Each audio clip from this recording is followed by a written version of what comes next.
Bismillahirrahmanirrahim. Assalamualaikum warahmatullahi wabarakatuh. Nahmaduhu wa nusalli ala rasulihil karim, amma ba'd. Insyaallah pada pertemuan ini kita akan melanjutkan daripada pembacaan kitab Kasyifatus Sajah, searah daripada kitab Safinatun Najah yang dikarang oleh Syekh Nawawi Al-Bantani. Kita kemarin telah sampai kepada syarat-syarat sahnya sholat. Jadi syarat-syarat sahnya sholat yang pertama adalah thaharatul hadatsaini, suci daripada dua hadas, hadas kecil dan hadas besar. Cara menghilangkan hadas kecil ini dengan wudu, sementara menghilangkan hadas besar ini dengan mandi. Kemudian yang kedua syaratnya adalah at-thaharatu anin najasah, yaitu suci daripada najis, fi thawbi pada pakaian, wal badani pada badan, wal makani dan pada tempat. Jadi syarat yang kedua ini menerangkan suci daripada najis pada pakaian, pakaiannya harus suci daripada najis. Yang kedua, badannya harus suci daripada najis, wal makan, tempatnya juga harus suci daripada najis. At-thaharatu anin najasah, suci daripada najis, ai allati yang la yu'fa anha, yang tidak dimaafkan, fi thawbi pada pakaian. Nanti di bawah ini akan dijelaskan perincian daripada najis-najis. Ada najis yang tidak dimaafkan pada air dan pada baju. Ada najis yang dimaafkan pada baju dan pada air. Ada najis yang dimaafkan pada baju tapi tidak dimaafkan pada air. Kemudian ada lagi najis yang dimaafkan pada air tapi tidak dimaafkan pada baju. Ya, insyaallah rinciannya nanti kita baca ada di bawah. Jadi syarat yang kedua ini adalah suci daripada najis yang tidak dimaafkan pada baju, ai al-malbus, yaitu pakaian atau apa saja yang dipakai oleh musalli, min kulli mahmulin lahu, dari segala yang dibawa oleh musalli. Wa illam yataharrak, meskipun benda yang dipakai oleh musalli itu tidak bergerak, biharokatihi, dengan sebab gerakannya musalli. Misalnya seorang memakai serban yang panjangnya 20 meter misalnya, yang dililitkan di kepala, yang diputarkan di kepala itu hanya sepanjang 3 meter. Yang 17 meter memanjang ke belakang. Saking panjangnya serban yang memanjang 17 meter ke belakang, maka serban tadi tidak ikut bergerak dengan sebab gerakannya musalli. Apakah ketika musalli ketika berdiri, ruku atau sujud, serbannya tadi tidak ikut bergerak. Maka jika di ujung serban tadi misalnya ada najis, maka sholat orang tadi tidak sah.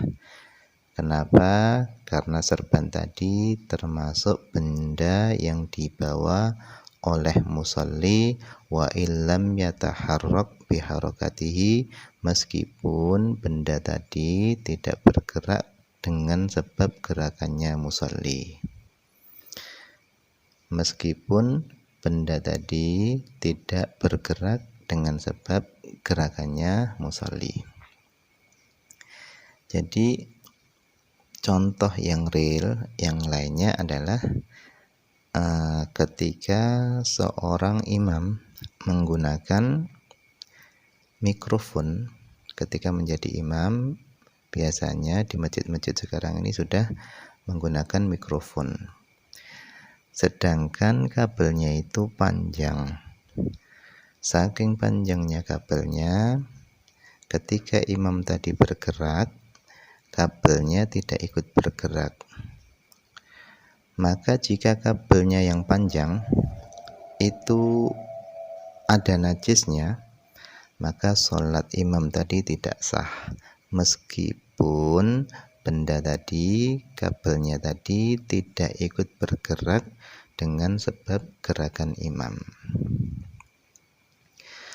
Wa mulakin lidzalika, dan dari setiap benda yang bersambung dengan yang dipakai oleh musalli, itu tidak boleh ada najisnya. Kemudian wal badani, suci daripada najis pada badan. Jadi yang dimaksud badan di sini adalah seluruh badan. Di sini dijelaskan asyamil, bahkan yang mencakup, lidakhil, bagi bagian dalam, anfihi, hidungnya, misalnya ada darahnya, itu harus dibersihkan, au famihi, atau bagian dalam mulutnya, misalnya giginya, gusinya itu berdarah, harus disucikan dulu, au ainihi, atau matanya, misalnya pojok-pojok mata tadi ada najisnya, itu harus disucikan. Kemudian yang ketiga adalah suci dari najis pada makan. Makan itu adalah tempat. Apa yang dimaksud dengan makan? Yaitu tempat, yulaki, yang bertemu apa tempat tadi dengan syai'an, sesuatu, min badanihi, dari badannya musalli, au malbusihi, atau yang dipakai oleh musalli. Jadi yang dimaksud dengan tempat itu adalah tempat yang bertemu dengan sesuatu daripada badannya musalli atau daripada pakaian yang dipakai oleh musalli. Kemudian di sini musannif akan menjelaskan beberapa najis. Wa'lam, ketahuilah, anan najasata, bahwasanya najis itu ala arbaati aqsamin, itu ada 4 macam. Yang pertama qismun, najis la yu'fa anhu, yang tidak dimaafkan, anhu darinya, fi thawbi, pada pakaian, walma, dan pada air, wa huwa ma'rufun, hal itu adalah sudah dikenal. Najis yang tidak dimaafkan pada pakaian juga tidak dimaafkan pada air. Misalnya darah yang banyak mengenai pakaian kita, itu tidak dimaafkan. Begitu juga darah yang banyak tadi mengenai air, itu tidak dimaafkan. Kemudian qismun, najis. Qismun di sini maksudnya adalah najis. Najis yu'fa anhu, yang dimaafkan, fihima, pada keduanya, yaitu pada pakaian dimaafkan, pada air juga dimaafkan. Wa huwa adapun najis yang pada pakaian dimaafkan dan pada baju dimaafkan itu adalah najis la yudrikuhu tarful mu'tadil, yang tidak bisa dilihat oleh mata normal. Misalnya cipratan kencing yang sangat kecil. Cipratan kencing yang sangat kecil, saking kecilnya tidak bisa dilihat oleh mata, maka jika menyiprat kepada baju, badan, atau pada air, maka itu dimaafkan. Kemudian qismun najis yu'fa anhu, yang dimaafkan darinya, fitsaubi, pada pakaian, dimaafkan pada pakaian, dunal ma', tapi tidak dimaafkan pada air. Wa huwa dabun najis, yang dimaafkan pada pakaian, tidak dimaafkan pada air adalah qalilud dami, yaitu sedikitnya darah.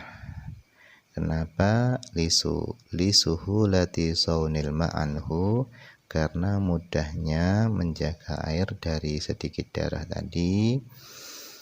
Terus kenapa dimaafkan pada pakaian? Wali anna kathratal ghusli thawb tublihi, karena seringnya mencuci baju itu bisa merusak baju. Jadi kalau sebab sedikit kena darah kemudian bajunya dicuci, sedikit kena darah kemudian bajunya dicuci, itu bisa merusakkan baju. Wa min hadzal qismi, dan masuk pada pembagian ini, maksudnya adalah najis yang dimaafkan pada pakaian, tidak dimaafkan pada air, adalah atharul istinja, yaitu bekas istinja dengan menggunakan batu.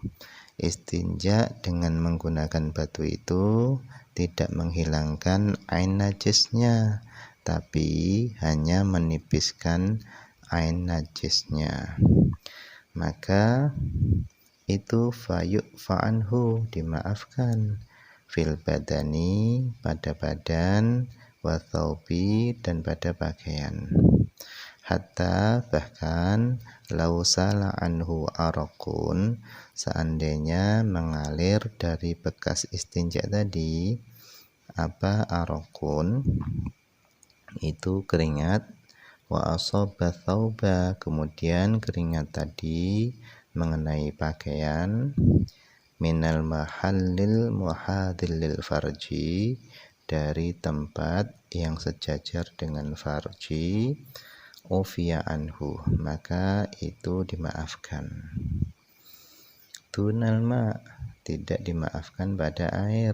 Misalnya keringatnya tadi yang menetes dari bekas istinja dengan batu tadi, dari farj tadi, jatuh ke air, maka itu tidak dimaafkan.